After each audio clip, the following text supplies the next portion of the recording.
Bonjour, mais oui, ça me Bonjour, fait plaisir de vous recevoir, que vous ayez accepté notre invitation pour Afrique Caraïbes Montréal. c'est un plaisir. Enchanté, c'est ça. Bon, je vais débuter par quelques questions au Oui, sujet du début de votre carrière. C'est que moi, j'ai lu dans votre biographie que votre mère était choriste à l'Église catholique, puis que vous avez fait intégrer la chorale dès l'âge de 9 ans. Et moi, ce que j'aimerais savoir, c'est qu'est-ce que vous avez tiré de cette expérience-là, au niveau de cette première expérience, au niveau du contact avec le chant, puis qu'est-ce que cette expérience-là aussi de choriste, finalement, cette expérience en même temps religieuse, vous en avez tiré pour votre carrière? ben si, c'est si simple que ça. Cette expérience m'a poussé aujourd'hui à être un professionnel de la musique. Je suis né dans cet environnement-là. Mon père jouait de l'accordéon à la maison quand il sortait du boulot. Il était l'un des fondateurs de groupes folkloriques de la région de Grand Bassam, dans mon village. Ma mère était choriste aussi à l'église. Et donc, c'est chaque dimanche, on allait à l'église avec maman, avec les sœurs, avec tout le monde. Donc, cet environnement-là a bercé mon enfance et a favorisé mon choix pour ce métier. Et voilà, je ne suis pas devenu chanteur par hasard. Est-ce que vous pouvez dire que vos parents étaient comme assez en accord avec votre choix de carrière? Paradoxe, ils n'étaient pas en accord. Ah non? Ils ne voulaient pas que je sois chanteur. Parce que, bon, en plus j'étais brillant à l'école, j'avais de bonnes notes à l'école. Leur souhait, comme tout parent africain, hein, c'est pas comme chez vous, où maintenant on a libéralisé un peu tout ça. Vous êtes très en avance sur ce côté-là. Une passion reste une passion, quelle que soit la passion. Mais chez nous, vous êtes passionné, vous êtes doué pour quelque chose, on ne va pas forcément vous y accompagner. Parce que les parents, tous les parents veulent qu'on soit bon, ministre, docteur, Comptable. comptable, médecin, je ne sais pas, il faut faire tout sauf la musique. Sauf jouer au football. Mais maintenant, ils commencent à s'intéresser au football. C'est-à-dire, on est en Afrique très proche des raccourcis pour gagner de l'argent. Et malheureusement, c'est pas la chose indiquée pour garantir le succès ou peut-être la réussite d'un enfant. Il faut accompagner un enfant dans sa passion. Et moi, je me suis engagé dans un bras de fer avec mes parents. Je me cachais pour aller à la répétition. Souvent, je passais par la fenêtre. Mais j'étais un petit rebelle, quoi. Parce que j'étais persuadé que c'est ce que je voulais faire. N'empêche aujourd'hui, malheureux pour mon père, mais ma mère est très fière de moi. Bon, ma troisième question, c'est que c'est par rapport à vos deux surnoms d'artistes. Probablement qu'en Côte d'Ivoire, ben, les gens le connaissent un peu mieux, mais ici au Québec, on vous connaît un peu moins. Pourquoi vous a-t-on surnommé le professeur Awolowo ou le génie de Kupalezo? Palaiso. Oh, je pense, c'est des repères d'affection, c'est un peu des sobriquets pour accompagner la force que j'ai intégrée dans ma musique. Le génie de Palaiso, pourquoi? Parce que Palaiso, c'est le petit quartier où j'ai grandi à Grand Bassam, dans mon village. Et je suis parti de là, de rien, de zéro, pour être une célébrité aujourd'hui. Et je suis aujourd'hui, par la force des choses, le Nzima, c'est-à-dire l'apollonien, c'est-à-dire c'est le patois qu'on parle, qui s'appelle Nzima, le plus connu du monde. Après Kwame Nkrumah, qui fut le premier président du Ghana. On est d'origine ghanéenne. Donc aujourd'hui, partir de là, tous mes amis qui m'ont vu grandir dans la musique m'appellent le génie pour ça. Et donc le génie de Palaiso pour ça. Le professeur Awolowo, pour le fait que j'enseigne la musique sans connaissance théorique de niveau du niveau des Manu Dibango, de Papa Manu Dibango, qui est une sommité théorique et musicale. Et j'avoue que c'est ça le côté professeur Awolowo, qui est le professeur qui enseigne sans savoir. Voilà. Puis quel est le lien par rapport à votre album sorti en 2012? Alors, en 2012, l'album qui est sorti, c'est le dernier qui est Professeur, justement pour célébrer ce sobriquet-là. Professeur pour dire que oui, en effet, j'enseigne la musique que j'ai créée sans vraiment être un technocrate en la matière.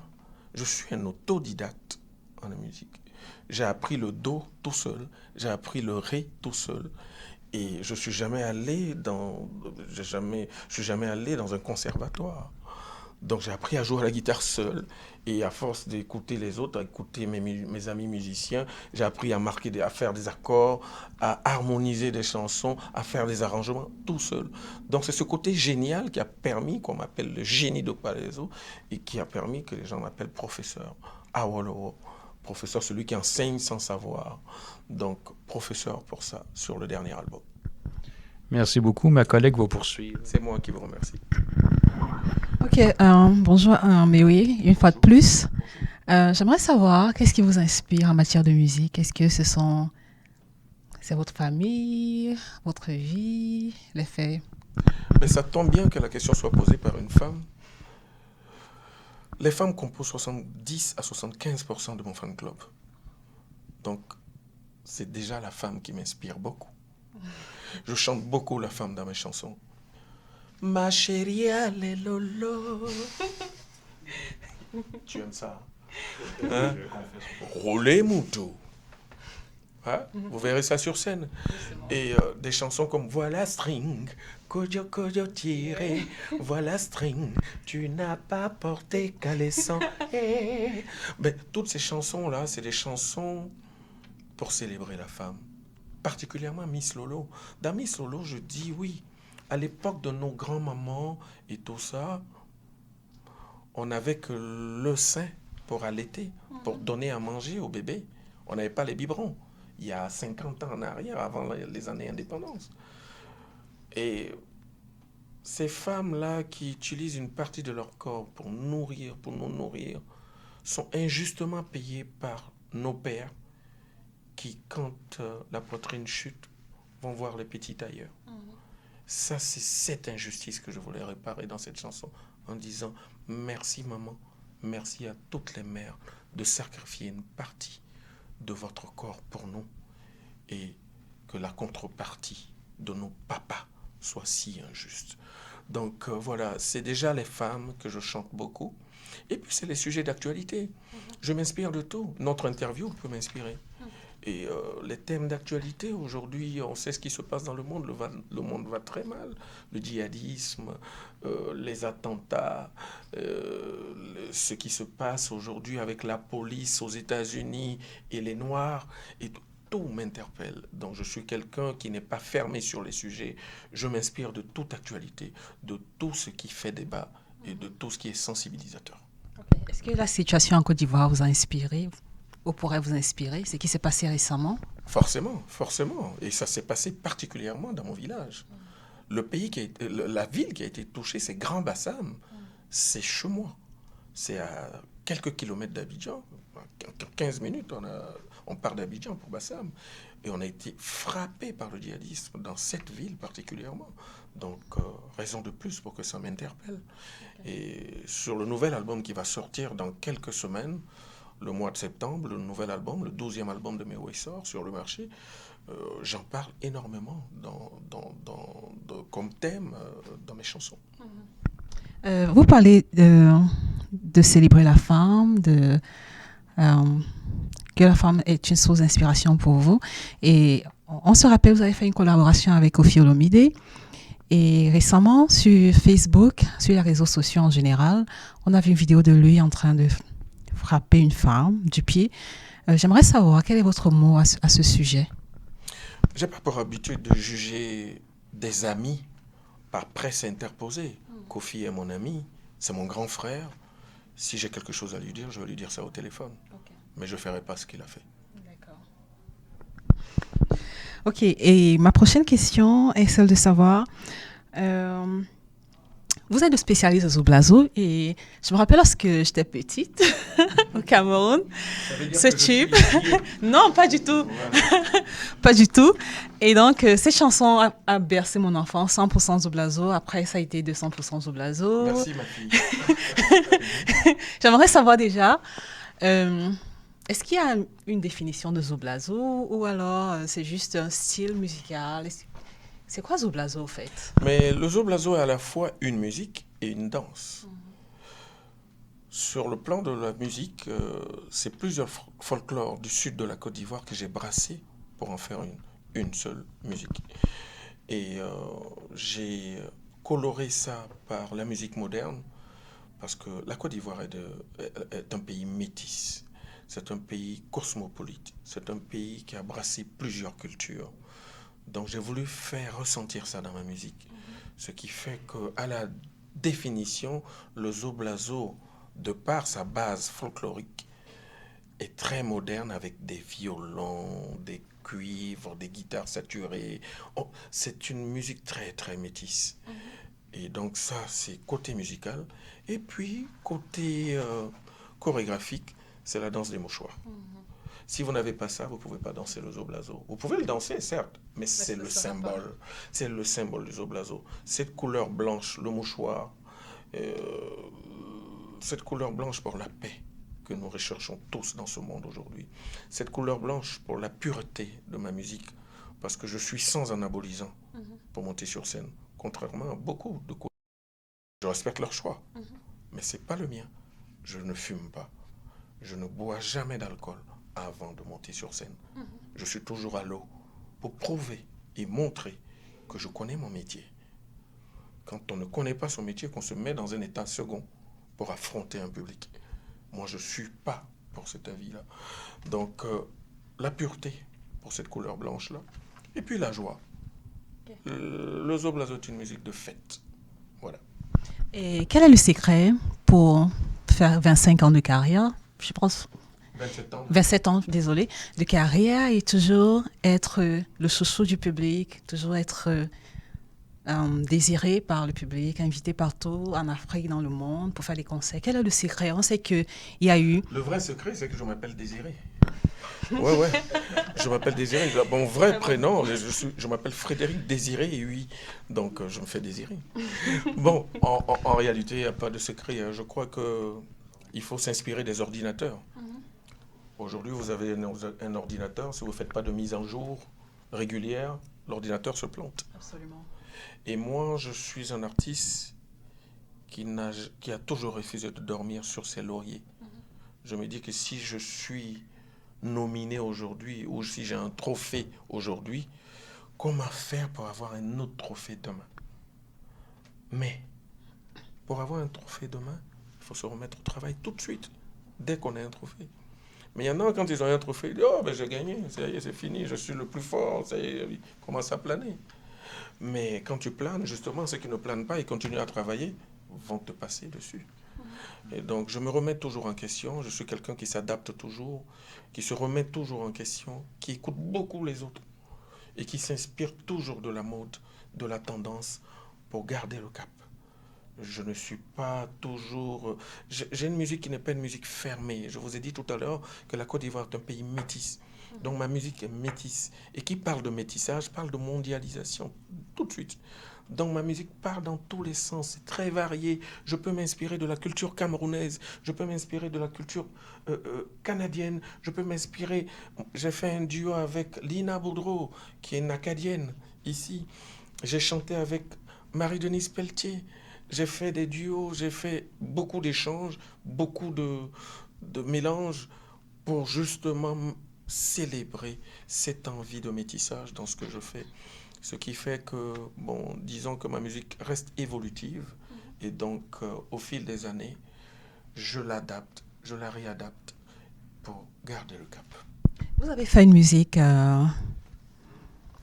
au Cameroun, il y a un tube que vous avez fait, Bamileke. Et donc, ce tube a fait un carton au Cameroun. Et il y a une rumeur selon laquelle vous aurez épousé, vous avez plusieurs femmes et vous aurez épousé une Bamileke. Est-ce que cette rumeur est fondée ou alors c'est juste... Ça, c'est les questions des femmes, ça. Vous aimez trop titiller déjà. Parler de sa vie privée, c'est pas forcément des choses que j'aime, mais j'avoue que le Cameroun est un pays qui a marqué ma carrière. Je pense que c'est le premier pays en Afrique centrale qui a adopté ma musique. Donc, même si je fais des enfants au Cameroun, c'est légitime. C'est une preuve d'amour. Et c'est une contrepartie pour ce que le Cameroun m'a apporté. Et je pense que je dois plus que ça au Cameroun. Le Cameroun est un pays qui m'a adopté.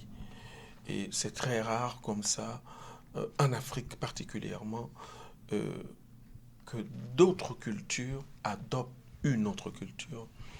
Les gens sont souvent ancrés dans leurs habitudes, fermés, surtout en Afrique centrale. Mais le Cameroun aujourd'hui est un pays qui ne peut pas se séparer de la Côte d'Ivoire. Et j'en suis un symbole, tout simplement. Okay. Et quand je crie une chanson sur les Bamileke, c'est pour célébrer cela. Je pense que ces juifs noirs, c'est vrai, on a souvent tendance à stigmatiser le mot juif. Mais je dis, si ces Bamileke là, on les avait un peu partout en Afrique, on serait réellement indépendant. Quand on voit leurs investissements, le travail accompli dans leur pays, j'ai dit waouh, si tous ces Africains-là étaient si ambitieux, si tous les Africains avaient ces idéaux-là, je pense qu'on serait beaucoup plus fort que ça.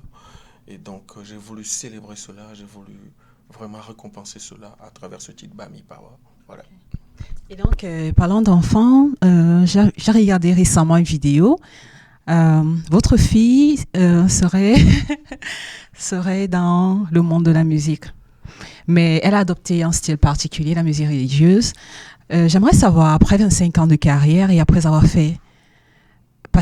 passer du temps dans ce monde, après avoir vu les hauts et les bas de ce monde, quel conseil, est-ce que vous êtes fier déjà que votre fille a adopté la musique comme choix de vie?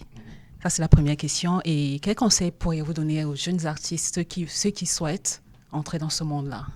Pour ma fille, ça a été très, très difficile parce que j'avoue que je n'ai jamais rêvé de voir mes enfants faire le même métier que moi. Je sais ce que je subis au quotidien pour l'Africain que je suis. Je pense que pour la notoriété que j'ai, je devrais être plus riche que Puff Daddy. Mais c'est parce que je suis africain. Je devrais être plus riche que Roche Voisine. Mais c'est parce que je suis africain. Je devrais être plus riche aujourd'hui, moi, que Beyoncé.